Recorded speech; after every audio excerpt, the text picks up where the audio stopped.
할렐루야. 2020년 8월 13일 목요일 새벽입니다. 이 아침 하나님께서 주시는 말씀은 예레미야서 18장 4절, 6절, 11절, 12절 말씀입니다. 먼저 하나님의 말씀을 함께 읽어보십니다. 진흙으로 만든 그릇이 토기 장여의 손에서 터지매 그가 그것으로 자기 의견에 좋은 대로 다른 그릇을 만들더라. 이스라엘 족속아, 진흙이 토기장의 손에 있음같이 너희가 내 손에 있느니라. 내가 너희에게 재앙을 내리며 계책을 세워 너희를 치려 하노니 너희는 각기 악한 길에서 돌이키며 너희의 길과 행위를 아름답게 하라. 그러나 그들이 말하기를 이는 헛되니 우리는 우리의 계획대로 행하며 우리는 각기 악한 마음의 완악한 대로 행하리라 하느니라. 예레미야서 18장은 그 유명한 토기 장이의 비유로 불리는 장입니다. 하나님께서 예레미야에게 토기 장이의 집으로 가라 말씀하십니다. 예레미야가 토기 장이의 집에 도착해 보니 토기 장이가 농로로 흙을 돌리면서 그릇을 만들고 있는데 토기 장이의 손에서 그릇이 그만 터지고 말았습니다. 그러자 토기 장이가 그 진흙을 가지고 다른 그릇을 만듭니다. 예레미야가 그 모습을 지켜보고 있을 때에 하나님의 말씀이 예레미야에게 임했습니다. 그리고 하나님께서 이렇게 말씀하십니다. 이스라엘 족속아, 이 토기장이가 하는 것 같이 내가 능히 너희에게 행하지 못하겠느냐. 진흙이 토기장이의 손에 있음같이 너희가 내 손에 있느니라. 그렇게 말씀하십니다. 하나님께서는 어떤 민족을 심판하려고 재앙을 준비하셨다가 그들이 악한 길에서 돌이키면 그들에게 내리려던 재앙을 돌이키시고 또 어떤 민족을 세워주고 복을 주시려고 계획하셨다가 그들이 악행을 저지르면 그리고 하나님의 말씀에 순종치 아니하면 그들에게 내리려던 복을 취소하신다. 뜻을 돌이키신다. 그렇게 말씀하십니다. 그러므로 하나님께서는 이스라엘 백성들에게 악한 길에서 돌이키며 너희의 길과 행위를 아름답게 하라 이렇게 말씀하십니다. 여러분, 우리가 하나님으로부터 복받는 길은 하나입니다. 우리가 악한 길에 들어가지 않으며 혹은 악한 길에 있는 사람은 악한 길에서 돌이키며 우리가 살아가는 방식과 우리의 행위를 아름답게 하는 것입니다.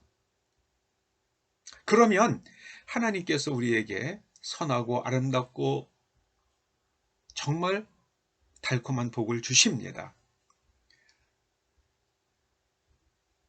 그런데 이스라엘 백성들은 가나안 땅에 들어간 다음에 우상을 섬깁니다. 왜냐하면 우상을 섬기는 것이 그들이 바라는 욕망을 충족하며 사는 그 길에 훨씬 더 효과적인 것처럼 그렇게 착각했기 때문입니다. 지금 우리 대한민국을 통치하고 있는 집권당 더불어민주당이 집권하면서 뭐라고 그랬습니까? 20년 이상 계속해서 집권할 수 있도록 하겠다.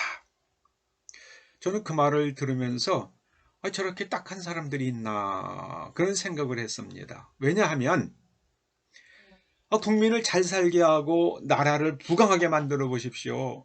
더 하십시오. 우리 그만하겠다 그래도 더 하라고 국민들이 애걸을 하지 않겠습니까? 그러면 100년, 200년도 할 수 있는 거예요. 그런데 고작 20년 하기 위해서 헌법을 뜯어고치고 막 세상을 이렇게 혼란스럽게 하는 것은 정말 지혜롭지 않은 거죠. 정말 권력을 어떻게 유지해 가는지 정말 그 방법을 정말 제대로 알지 못하는 거죠. 악한 길에서 돌이키며 가는 길과 행위를 아름답게 하면 하나님께서 복을 주십니다. 그런데 이스라엘 백성들은 어떻게 생각했습니까? 하나님 말씀대로 해봐야 다 헛되니까 우리는 우리의 계획대로 행하며 우리가 각기 악한 마음의 완악한 대로 행하리라. 우리는 그냥 고집스럽게 우리의 길을 가겠다고 말하지 않습니까? 바벨론이 강성해져서 유다 왕국을 이제 넘보기 시작하자 예레미야가 유다의 마지막 왕이었던 시드기야에게 이렇게 충고합니다. 하나님께서 주신 말씀이죠. 부디 왕과 백성은 바벨론 왕의 멍에를 목에 메고 바벨론 왕과 바벨론 백성을 섬기소서, 그리하면 사실이라, 이렇게 이야기해 줍니다. 그런데 시드기야는 예레미야를 통해서 임하는 하나님의 말씀을 거부하고 자기 방식으로 나갑니다. 그의 방식이란 바벨론 왕을 배반하는 거였습니다. 그러자 바벨론의 느부갓네살 왕이 시드기야 왕 9년에 예루살렘을 에워쌉니다. 그리고 11년에 시드기야 11년에 예루살렘을 완전히 멸망시킵니다. 느부갓네살은 시드기야가 보는 앞에서 시드기야의 아들들을 죽입니다. 그리고 이번에는 시드기야의 두 눈을 뽑아버립니다. 노사슬로 그를 결박하여 바벨론으로 끌고 갑니다. 눈이 뽑힐 때에 얼마나 아팠겠습니까? 그리고 그 눈이 아직 성할 때에 자기의 아들들이 죽는 모습을 보며 애비로서 얼마나 애통했겠습니까?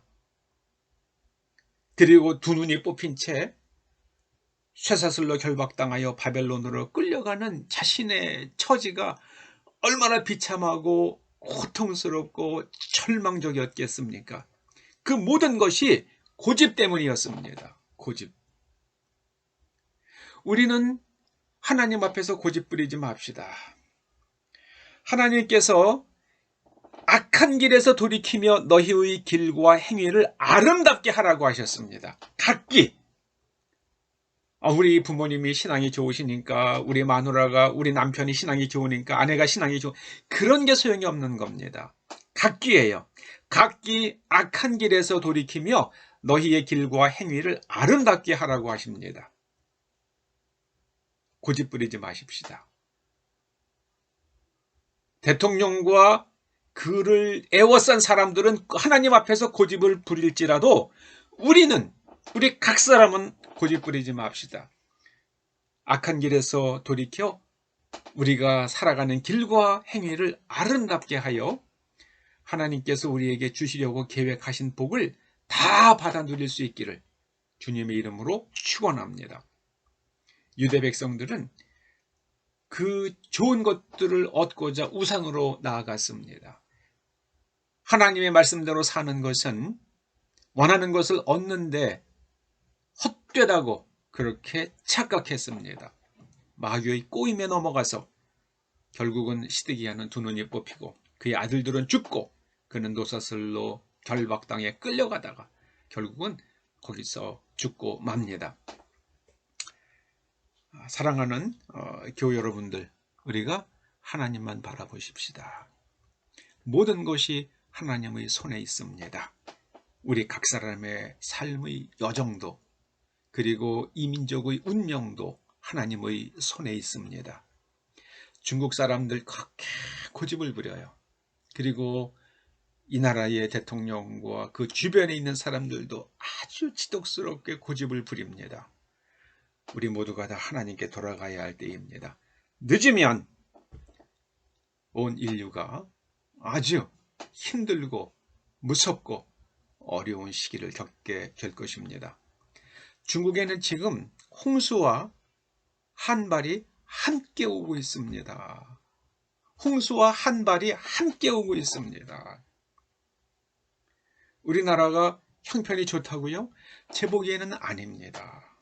여러분, 정말 뜨거운 동풍이 불지라도 시냇가에 심겨진 나무가 깊이 뿌리를 내리고 그 잎이 청청하며 때가 이르면 열매를 맺는 것처럼 생명신의 되신 예수 그리스도께 깊이 뿌리 내려서 어려울지라도 여러분과 여러분의 자녀들의 삶은 하나님의 보호하심 속에서 평안하기를 간절히 축원합니다.